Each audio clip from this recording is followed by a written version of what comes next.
vocês. Amém? Glória a Deus. Eu tenho uma palavra para a sua vida nessa noite. E eu gostaria que você abrisse a sua Bíblia no livro do profeta Jonas. Livro do profeta Jonas. Nego, benção, hein? Aí sim, hein? Livro do profeta Jonas, capítulo de número 1. Glória a Deus. Livro do profeta Jonas, capítulo de número 1. E eu gostaria que você deixasse a sua Bíblia aberta. Hoje nós não vamos passar slide.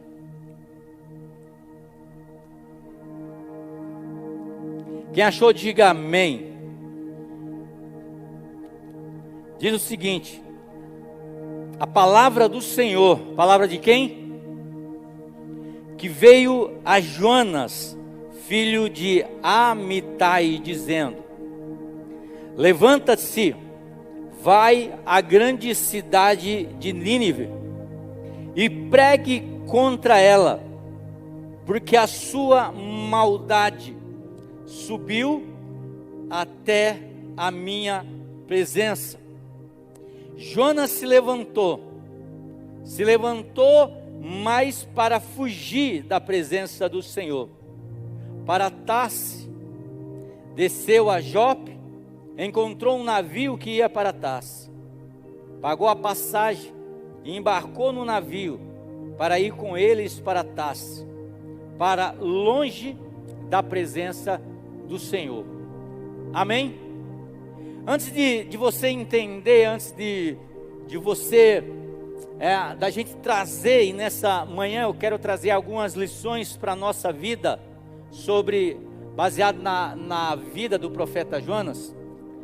Deus, ele fala, a Bíblia diz que Deus vem e fala ao profeta, e diz para Jonas: vai até a cidade de Nínive.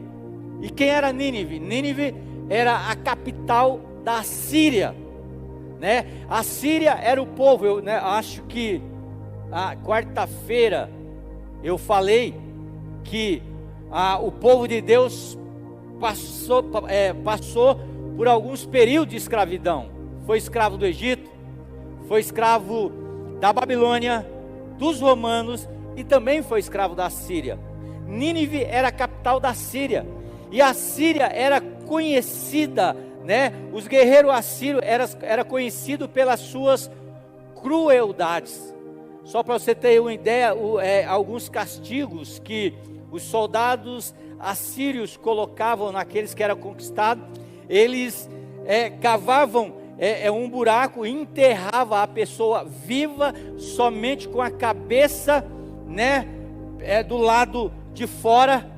Matava o animal, colocava sangue na cabeça para que os lobos, os outros animais viessem comer a pessoa viva. Outra forma que os assírios faziam era o empalamento. Eles colocavam a pessoa viva, eles enfiavam uma estaca por baixo da pessoa e deixava ela viva, morrendo ali naquela estaca. Outras coisas que eles faziam, eles colocavam isso, até Deus usa, né? Algum profeta usa, quando diz, eu acho que, se não me engano, o profeta Isaías, dizendo que Deus ia colocar um anzol, né, no lábio do seu povo. Outra maneira que os assírios faziam, eles colocavam um gancho dentro da boca do conquistado, do soldado conquistado, e eles levavam caminhando até a capital da Síria só para matá-los lá. Então era um povo cruel. E Jonas já havia, Jonas conhecia que havia uma profecia em que os assírios iam dominar todos os mundos da época. Então, quando Deus, na sua misericórdia, Ele levanta Jonas e diz: Jonas, eu quero que você vá em Nínive, numa cidade de mais ou menos 150 mil habitantes, uma cidade como São João da Boa Vista, se é que alguém conhece, uma cidade de mais ou menos 150 mil habitantes. Deus diz, vai até Nínive e prega para eles que a maldade deles chegou até as minhas narinas, que em 3 dias eu vou destruir aquela cidade. Então você imagina só na cabeça do profeta, eles sabendo que aquela nação era uma nação cruel, era uma nação que ia subjugar Israel, e era uma nação que provavelmente ia aplicar aquelas crueldades, aquelas punições ao povo de Israel. Qual é o pensamento de Jonas? Se Deus falou que vai destruir, eu vou lá para fora, porque Deus disse, em 3 dias eu vou destruir, então eu não vou. Vai que Deus se arrepende, ou vai que esse povo se arrepende, e Deus muda tudo. Então, a Bíblia diz que Jonas, ele pega um caminho totalmente diferente do caminho que Deus tinha destinado para ele ir. Ele vai lá, ele compra uma passagem, ele entra no navio, e Deus diz, vai para Nínive. Ele vai para onde? Para Tarsis, ele vai para a Espanha, totalmente diferente. Ele vai para a Espanha, e chegando lá, o que ele faz? Ele entra no seu camarote, né? Arma uma rede como um bom cearense, e fica dormindo ali. O navio vai no seu percurso para a Espanha, e Jonas vai dormindo tranquilamente. E Deus olha, porque a Bíblia diz que Jonas está o quê? Fugindo da presença de Deus. Meu amado, a gente consegue fugir da presença de Deus? A gente consegue se esconder de Deus?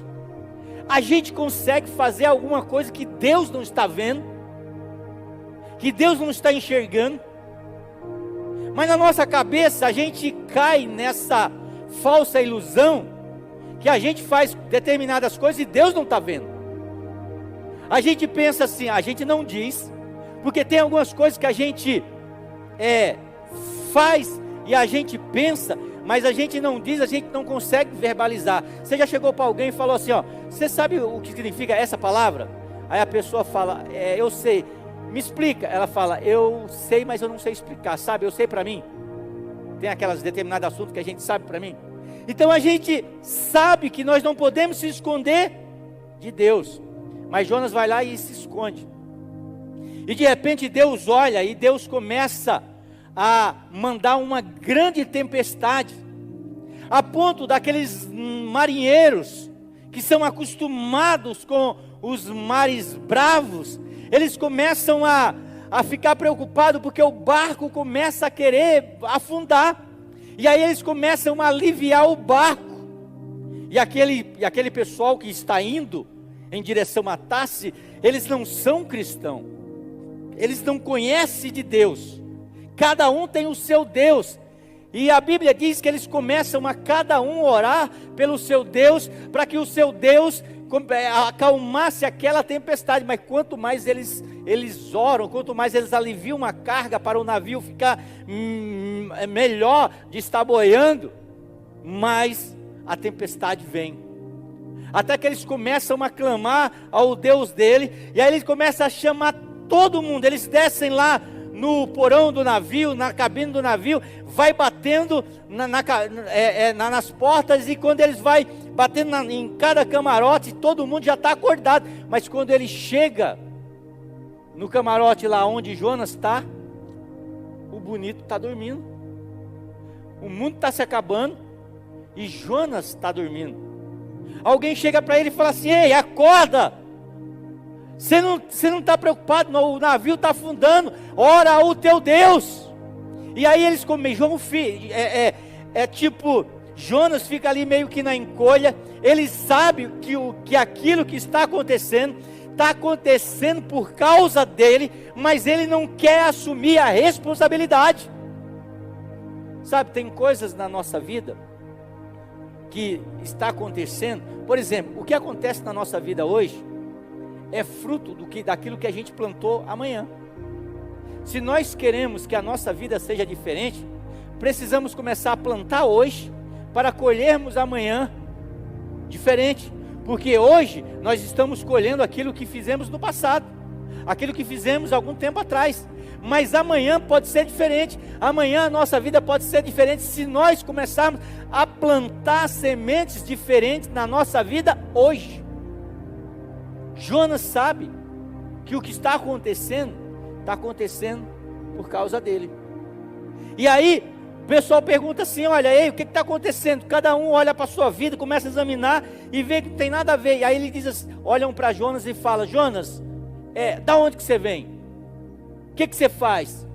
Qual é a sua profissão? Jonas diz: olha, eu sou Jonas, eu sou temente a Deus. Deus me mandou ir para Nínive, eu sou profeta. Deus me mandou ir para Nínive pregar a palavra, mas eu me escondi, tentei me esconder de Deus, desobedeci a Deus, e por isso que isso tudo está acontecendo. Ele assumiu a responsabilidade, ele não culpou ninguém, ele não disse que a culpa era de outra pessoa, ele disse que a responsabilidade por aquilo que estava acontecendo era dele. E aí os marinheiros começaram a clamar, cada um ao seu Deus, e aí nada se resolvia, porque a questão não era de Deus com os marinheiros tinham o seu problema, a questão era de Deus com o servo dele, que estava andando em desobediência. E muitas vezes quando nós andamos em desobediência, irmão, as pessoas que estão próximas a nós, elas pagam pelas nossas desobediências. Aquilo que acontece na nossa vida acaba refletindo nas pessoas que estão à nossa volta. E era exatamente isso, era um tratar de Deus com Jonas, mas estava refletindo em todo aquele navio, porque aquele navio estava ali, Jonas estava ali inserido naquele navio. Então a tempestade estava vindo para Jonas, estava chegando para os marinheiros também. É reflexo. Então sabe qual é o nosso problema? Que a gente tem que entender, amado. Uma das coisas que a gente tem que entender, que os nossos pecados, eles não dizem respeito somente a nós mesmos, influencia a vida daquelas pessoas que estão próximas a nós. Quem dera a gente errasse e só a gente fosse punido, a nossa filha não fosse punida, as nossas esposas não fossem punidas, os nossos familiares não fossem punidos, mas tudo aquilo que acontece na nossa vida reflete na vida de quem está próximo a nós. É ou não é? Por exemplo, quando a gente fica doente, quando você fica doente mesmo, quem fica doente é você, não é verdade? Mas isso vai impactar quem? Vai impactar o seu marido, vai impactar a sua esposa, vai impactar os seus filhos, vai impactar os seus amigos. Não vai impactar somente a mim, vai impactar aquelas pessoas que estão próximas a mim. Aí Jonas assume a sua culpa e Jonas diz assim, o pessoal fala: o que a gente pode fazer para resolver isso? Jonas fala: só tem uma coisa que tem que fazer: me joguem no mar, porque se vocês me jogarem no mar, a tempestade vai acabar. Porque o problema de Deus não é com vocês, o problema de Deus é comigo. O problema de Deus não é com vocês, marinheiros, que cada um tem o seu Deus, porque vocês estão na ignorância. Vocês não sabem, vocês sabem, a Bíblia ela é bem clara, sabe? Esses dias aí eu postei uma frase, né? Que diz o seguinte: cara, em determinada situação na nossa vida, a ignorância é uma bênção. Por quê? Porque quando a gente é ignorante de algumas coisas, a nossa responsabilidade, não que não tenha responsabilidade, ela vem menos, ela é menos. Mas quando a gente sabe o que está fazendo, a responsabilidade é maior. Jonas era profeta, Jonas sabia o que estava fazendo, e é por isso que a responsabilidade dele era maior. Ele não era ignorante acerca de Deus, ele era profeta, irmão, ele conhecia Deus. É igual a igreja não é ignorante a respeito de Deus, a respeito da bondade de Deus, a respeito daquilo que Deus espera da igreja. A igreja não é ignorante. Os homens jogam Jonas lá dentro do mar. A Bíblia diz que Deus, ele envia um grande peixe. A Bíblia não diz que é baleia, irmão. A Bíblia diz que Deus envia um grande peixe. Aí por muito tempo houve uma questão que achavam que isso era escrito no sentido figurado, que foi um sentido figurado, não existia um grande peixe. Mas há um ano atrás, se você dá um Google, você vai ver, acho que eu não me engano, aquele lado da Noruega, aquele lado lá, um pescador foi engolido. Acho que quem já viu essa reportagem ou a foto, um pescador, ele foi engolido por um grande peixe e depois ele foi vomitado para fora. Então, se a Bíblia diz que a maçã tem gosto de limão, eu acredito no que a Bíblia diz, que a maçã tem gosto de limão. E você está chamando limão de maçã e maçã de limão. Você já pensou que alguém pode ter errado? Que aquilo que a gente chama de limão pode ser maçã? E você foi ensinado desde cedo que aquilo é limão. Então quando eu estou falando limão aqui, você está pensando em algo verde, né? Mas de repente você pode ser que aquele algo verde seja aquele algo tipo meio vermelho, bonito, né? É só uma hipótese. Mas a questão que eu estou dizendo aqui é o seguinte: se a Bíblia diz uma coisa, eu acredito naquilo que a Bíblia diz. Jonas é engolido, e a Bíblia diz que ele fica ali durante 3 dias, ali dentro daquele peixe, e ele faz uma oração. Eu não sei como é que ele orou, eu não sei se ele estava deitado, se ele estava em pé, se ele estava agarrado aqui no negocinho que tem, né, da garganta lá do peixe lá, estava, né, a gente chama de pinguelinho aquilo lá, estava segurado naquilo lá. Eu sei que ele orou, e a Bíblia diz que Deus ouviu a oração. Ele diz nas entranhas da morte, nas entranhas do inferno, ele diz onde as águas me cobria, eu orei, e Deus ouviu a minha oração. E Deus fez com que o peixe fosse até Nínive e vomitasse Jonas ali na areia. Gente, aprenda uma coisa: nós podemos fazer a vontade de Deus tranquilamente, pegando o barco e indo na direção que Deus falou. Ou você pode chegar dentro de um grande peixe. Eu não quero, não importa como você vai chegar. E isso aqui não é uma frase calvinista. Não é uma frase calvinista. Mas Deus vai fazer todos os meios para que você chegue aonde Ele quer que você chegue. Agora você escolhe ir na cabine confortável de um navio, aonde Deus está na direção.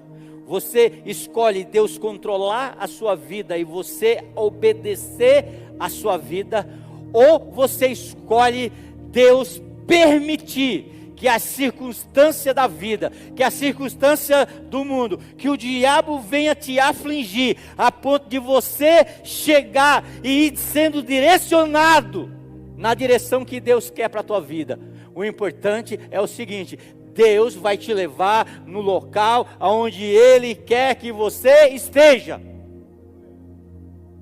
Jonas, depois do aprendizado, ele é vomitado, aí ele entra na cidade. A Bíblia diz que a cidade era, engraçado que é 3 dias, 3 dias também, 3 noites, 3 dias, Jonas fica dentro do peixe, 3 dias ele leva para atravessar a cidade. E ele vai lá, tipo assim, sabe aquela pregação, quando a gente prega, porque Deus mandou, mas a gente está louquinho para a pessoa ir para o inferno e não aceitar Jesus? Ele chegou lá: olha, o seguinte, Deus vai destruir essa cidade em 3 dias. 3 dias, se você se arrepender, Deus vai destruir, Deus vai destruir, Deus vai destruir. E ele não faz um negócio assim, um evangelho assim, bonito, floreado, né? Bem adocicado. Não, ele mete, ó, Deus está irado com vocês, vai mandar todo mundo para o inferno, vai mandar vocês para o inferno, vocês vão queimar no mármore do inferno. E aí Jonas fala o seguinte, o pessoal escuta aquilo lá. Aí Jonas vai numa colina, aí ele senta lá na colina. Já viu aquela história tipo observar o circo pegar fogo? Jonas senta lá de camarote, pipoca e guaraná. E ele olha, e, né, não pode ser, né? Ele quer olhar a desgraça. Sabe quando você olha assim, bem que eu falei, né? Olha lá, Deus está provando ele, né? Tá os termos, tá na moinha de Deus. Deus está peneirando. E Jonas está lá, eu vou ver Deus passar esse povo na moinha. Vou ver Deus peneirar esse povo. Ah, agora você está na roça, né? Aí, ó, você, ó, tá na roça. E Jonas fica olhando. Só que aquela mensagem dura. Porque quando Deus fala, irmão, Deus fala, pode ser numa mensagem dura do pecado, né? Uma mensagem, olha, arrependei-vos e crei, porque eis que o machado está posto à raiz da árvore. Mensagem de João Batista. E a Bíblia diz que o pessoal ia se convertendo, mensagem dura. Existe aquela mensagem tipo, irmão, não pequeis, porque se pecar, né? João era meloso, irmão. A Bíblia diz que João era o sim carinhoso, deitava no peito de Jesus. Aí a mensagem de João toda bonitinha, irmãos, não se arrependei-vos, né? Não pequeis, porque se pecar, nós temos um advogado diante do Pai, Jesus Cristo Filho. João só falava de amor, porque Deus é amor, e Deus trabalhava. O rei escuta a mensagem de Jonas, aquilo toca o coração do rei. O que ele faz? Ele se arrepende. Aí ele manda um decreto, olha, a partir de hoje, olha, nós vamos fazer um jejum, vai jejuar todo mundo, vai jejuar criança, velho, adulto, até os animais vai deixar de comer, que talvez Deus tenha misericórdia de nós. E aí o povo jejua, e Jonas fica ali, sentado. Oxe, não vai começar? Estou aqui esperando, não vai começar? Cadê o fogo? Não vai começar? E aí Jonas começa a ficar bravo com Deus. Deus, eu te sirvo há tanto tempo. Aí vem esse aqui, ó, que não fez nada e o Senhor trata igual a mim. Aí Jonas pega, fica chateado, aí ele vai e deita debaixo de uma árvore, porque o sol está quente. Ele fala, eu preciso ver. Fica debaixo de uma árvore ali abençoando, e a árvore amenizando o calor, e ele olhando assim, vai destruir esses pecadores aí, ó, pecaram a semana inteira. Deus vai mandar fogo. E Jonas fica olhando, e não acontece nada. Aí o sol, eu não sei se o pessoal acha que com o sol escaldante você não dorme. Às vezes na praia a gente dorme, né? E se alguém não tirar da gente lá, a gente fica cozido. Aí Jonas dorme. E aí o bicho dorme tão profundo que quando Deus vai lá e faz murchar a planta, e o sol começa a queimar ele acorda assim. Aí falou, Deus, por que você fez isso com a planta? O Senhor matou a planta. Aí Deus olha para ele e fala assim, Jonas, você está preocupado com uma planta que nasce hoje e amanhã está murcha, e não está preocupado com esse povo aí todo, que não sabe definir, não sabe, né? Deus não estava falando de mulher, não sabe saber qual que é a mão direita e a mão esquerda, né? Você não sabe. Eu amo esse povo. Eu não amo o pecado que eles cometem, mas eu amo esse povo. E Jonas aprende uma grande lição ali. A lição da misericórdia de Deus. Então, baseado nessa história, a primeira coisa que nós aprendemos com essa história, com esse texto, você não pode fugir de Deus. Coloca aí na sua anotação, você não pode fugir de Deus. Sabe por quê? Davi disse assim, aonde me esconderei do teu espírito? Se eu subo no céu, tu estás. Se eu desço na profundeza do inferno, tu estás lá também. Existe algo que nós chamamos de atributos. O que é atributos, pastor? Atributos é qualidades de um ser, de uma pessoa. Existem atributos de Deus, que são atributos transmissíveis. O que é um atributo transmissível? Aqueles atributos que em pequenas quantidades, de uma maneira menor do que a de Deus, Deus acaba transferindo para nós. Por exemplo, Deus é amor? Amém. No ser humano também existe amor. Isso é um atributo de Deus. Um atributo, misericórdia. Deus tem misericórdia? Tem. O homem tem misericórdia de vez em quando? Tem. Mas tem atributos de Deus que Ele não transfere para ninguém. Por exemplo, da onipotência. A capacidade de Deus ter todo o poder do mundo. Da onisciência. A capacidade de Deus saber tudo o que acontece no mundo. Deus sabe de tudo. E a onipresença, que é a capacidade de Deus estar em qualquer lugar.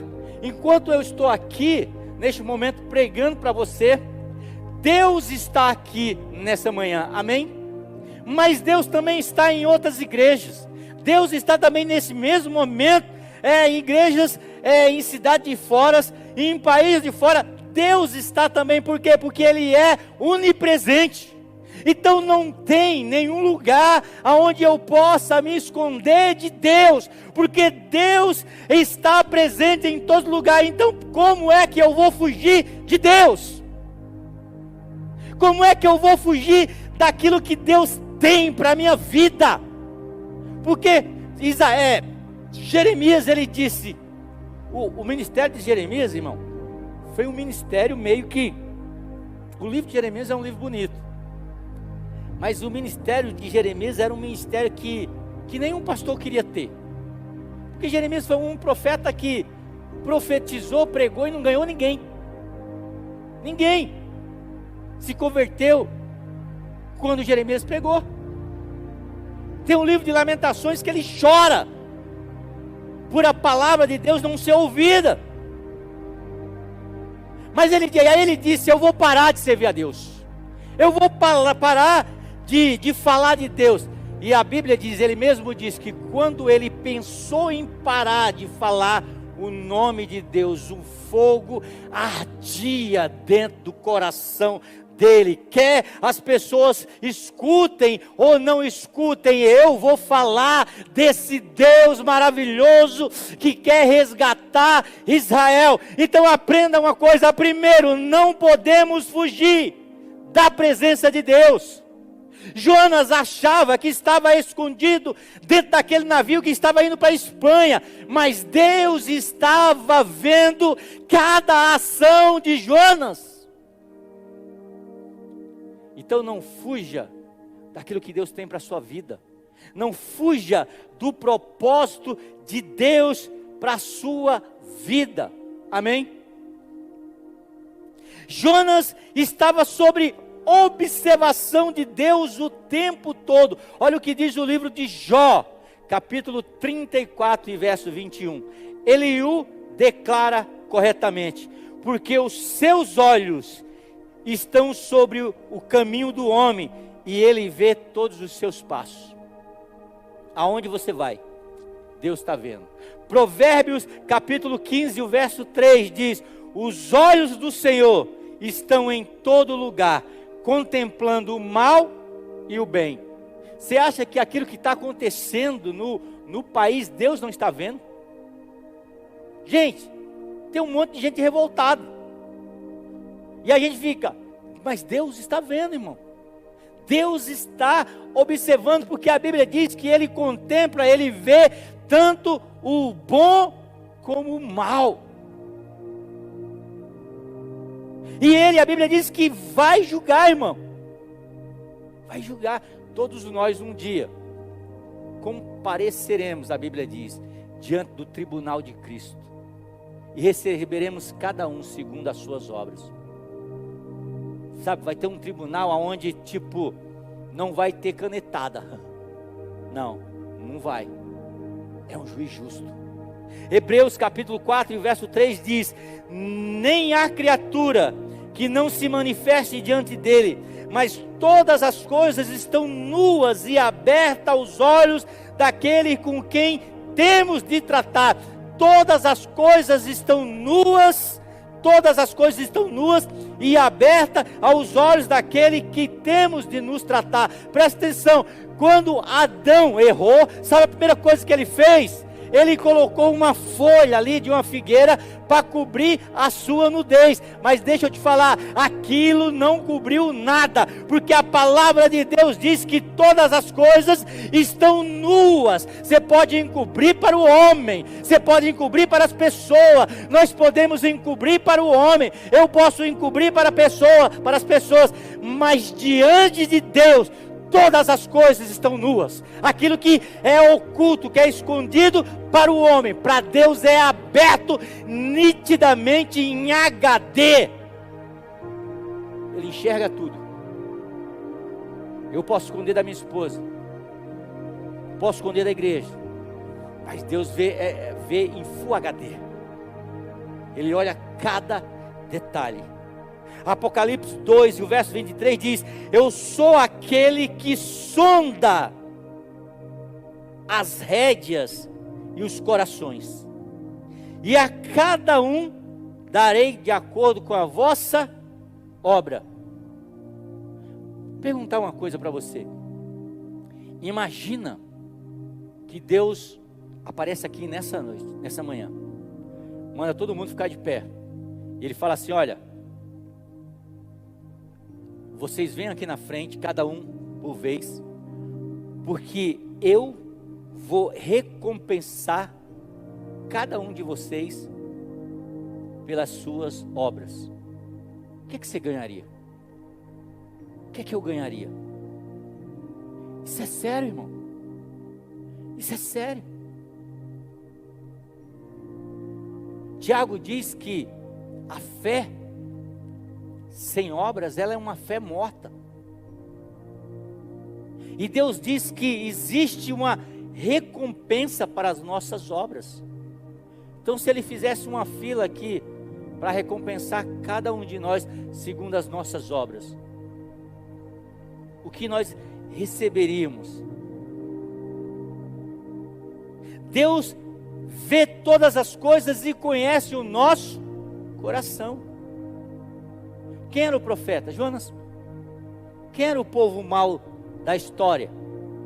Era o pessoal de Nínive. Mas Deus olha o quê? Olha o coração de Jonas, que apesar de ser profeta de Deus, estava com o coração fechado. E Ele vê um povo que pratica a maldade, que através da sua palavra, o coração daquele povo fica aberto para se arrepender. Quem é que na história que nós acabamos de ler estava precisando de arrependimento? Jonas também estava precisando de arrependimento. Segundo, você não pode fugir dos seus próprios problemas. Tem pessoas que têm dificuldades, tem problema na igreja, ele sai, ele tenta fugir, tem problema consigo mesmo, e ele acha que é o ambiente, ele sai e ele tenta fugir do problema. Você sabia que uma das causas do divórcio é as pessoas não saberem resolver os seus problemas? E eles acham que se divorciando, casando de novo, o problema resolveu. Às vezes o problema eu tenho que resolver comigo mesmo. Eu tenho que resolver dentro de mim. Nós temos que aprender a resolver as nossas dificuldades. Não adianta eu correr, porque aonde eu vou, eu me sigo. Gente, um negócio meio maluco. Uma vez eu estava tão mal, falei, não, preciso ir para o lugar e descansar um pouco, sozinho. Aí depois eu pensei, mas não tem como eu descansar sozinho, se aonde eu for para esse lugar sozinho, eu vou levar eu.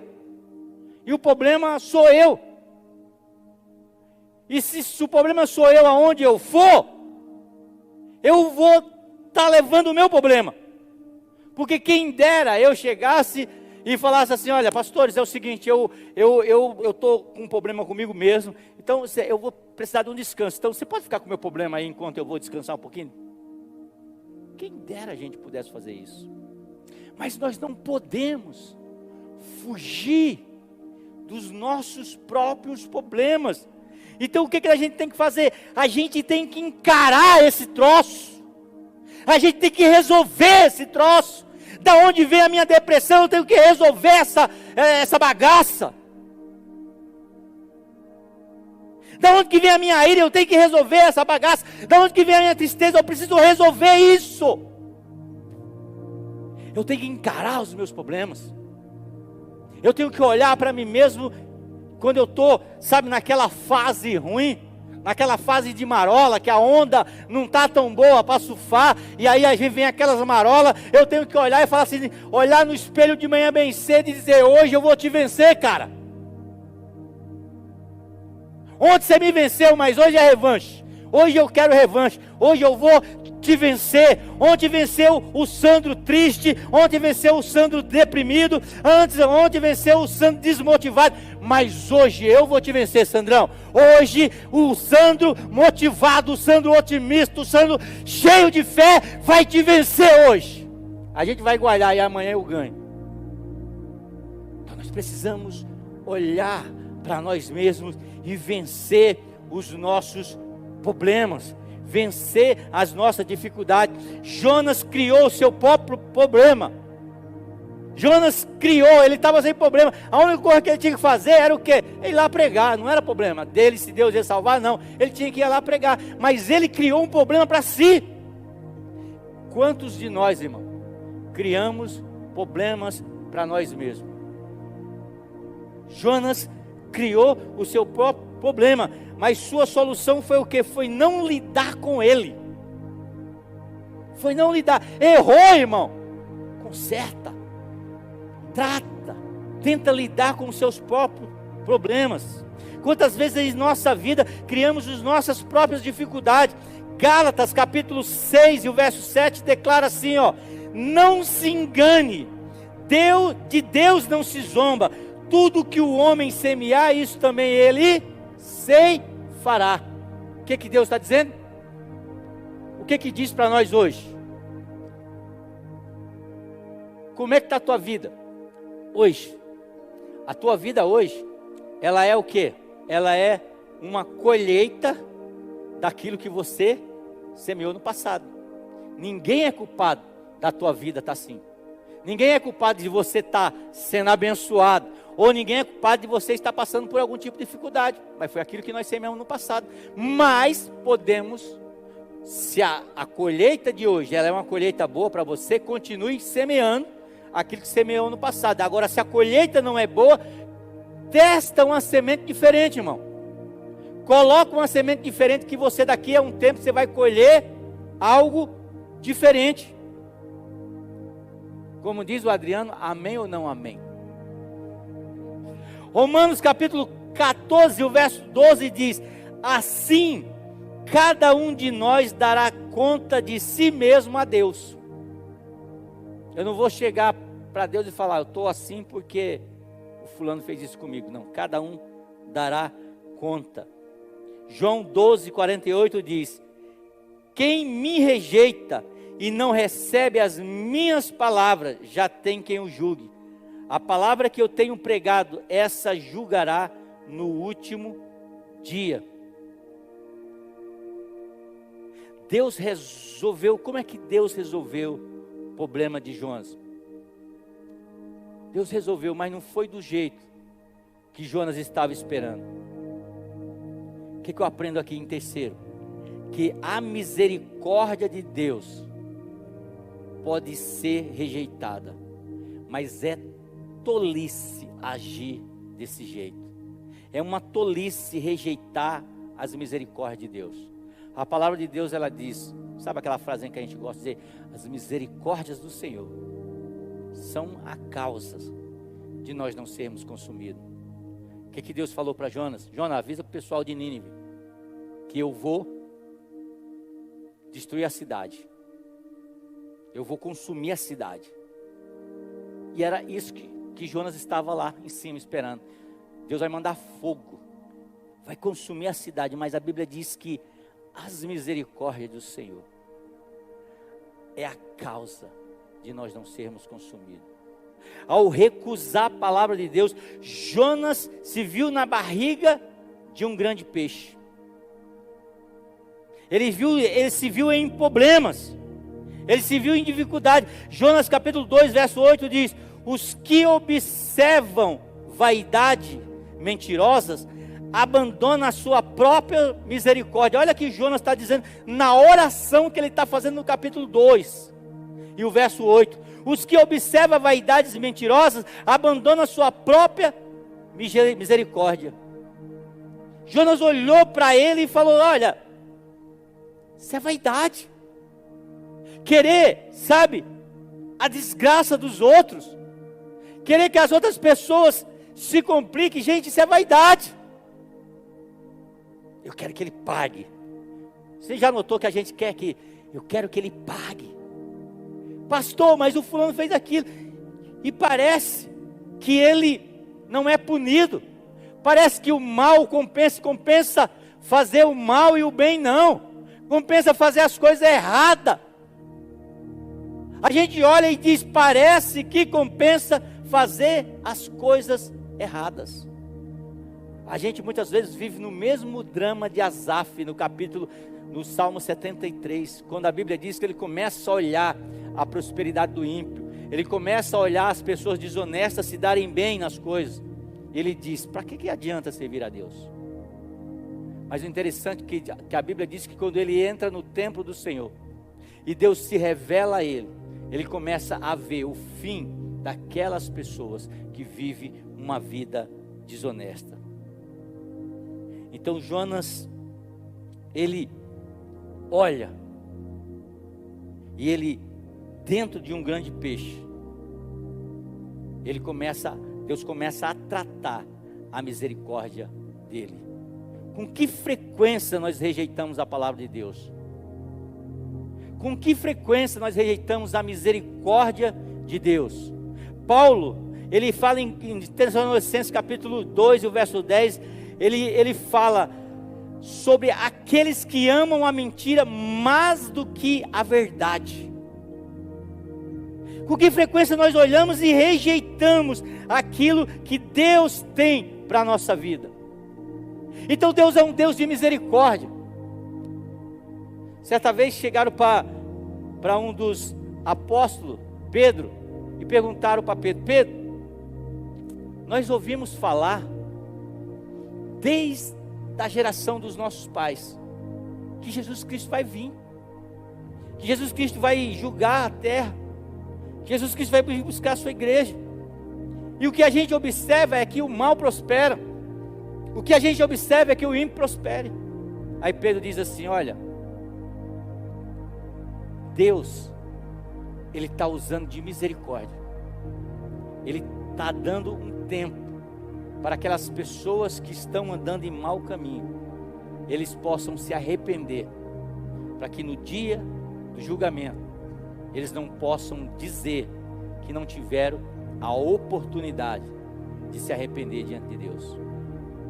Então, sabe, muitas coisas que você vê acontecendo e você não concorda, você olha biblicamente, você não concorda de algumas situações que acontecem no mundo, e Deus não faz nada. Por que Deus não faz nada na guerra da Ucrânia?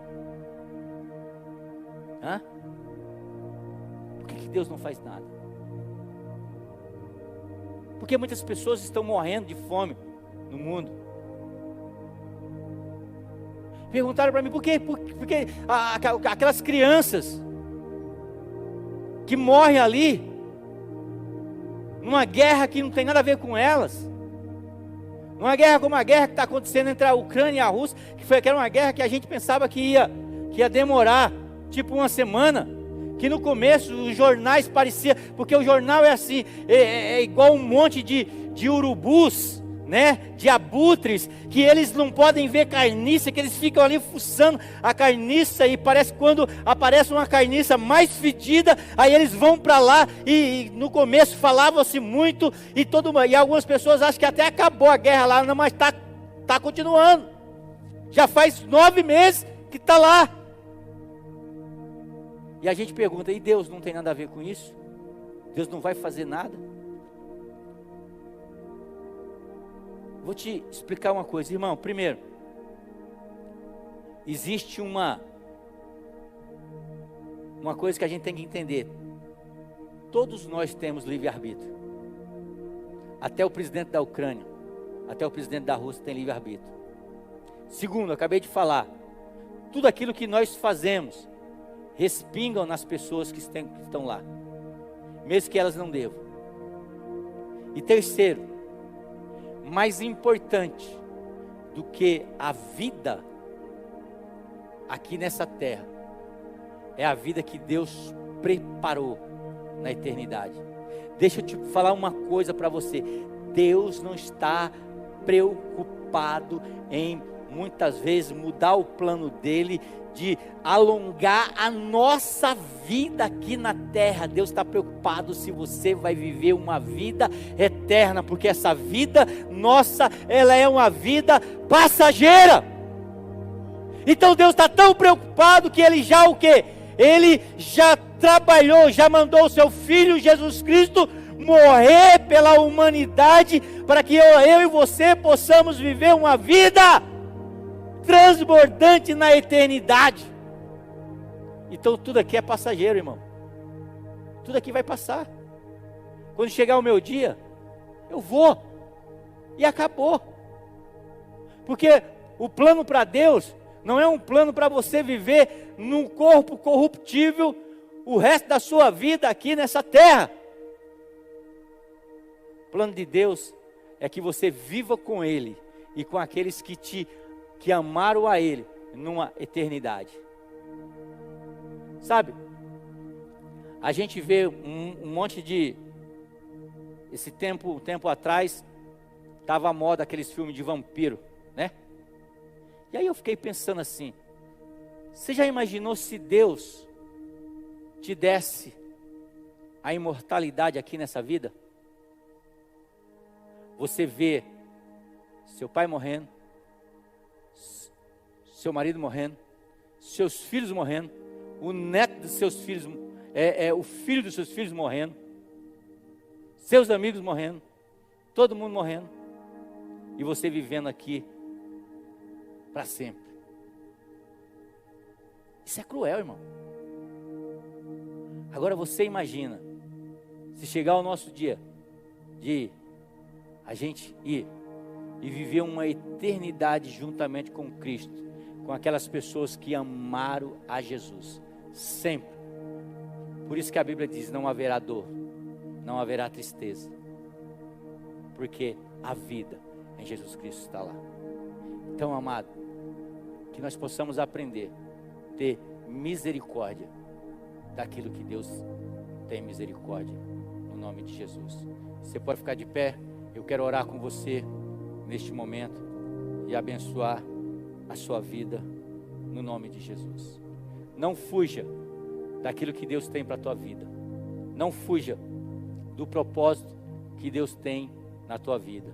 E saiba sempre que existe misericórdia de Deus para a nossa vida e para a vida daquelas pessoas que nós amamos e aquelas pessoas que nós odiamos. Esses dias aí morreu um pastor que há muito tempo atrás esteve envolvido num erro muito grave.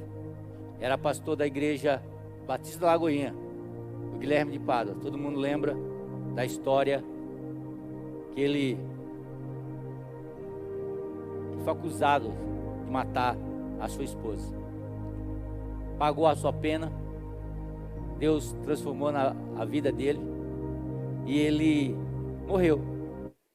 Márcio Valadão, que era o pastor dele, falou que ele tinha uma vida, depois da conversão, exemplar, que era alguém que tinha referência dentro da igreja dele, e não tinha dúvida nenhuma que ele estava com Deus no céu. Sabe o que é isso, irmão? Por nós, ele estaria preso o resto da vida, mas por Deus, ele aplicou da sua misericórdia. Então, não se esqueça, existe um poder muito grande na graça de Deus na vida do ser humano. Vamos orar? Pai, em nome de Cristo Jesus, eu quero neste momento te agradecer, Senhor. Te agradecer por essa palavra.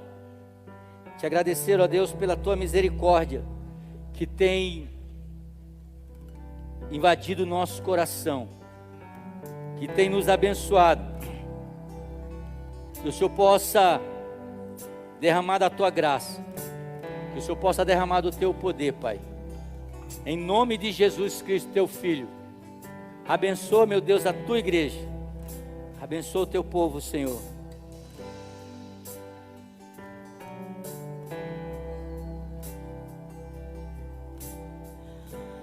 Meu Jesus, Salvador, outro igual não há. Aleluia. Todos os dias. Coloca a sua mão assim, eu quero abençoar a sua vida. Pai, em nome de Jesus, Pai, que o Senhor abençoe a tua igreja, que a tua igreja possa ter um domingo abençoado, uma semana abençoada, uma semana de vitória. Abençoa o teu povo, abençoa a tua igreja, e que a graça de Deus Pai, que a consolação do Espírito Santo de Deus e o amor de Jesus esteja em nosso coração. Se você crê, diga amém. Deus abençoe a sua vida, a sua família. Semana de bênção na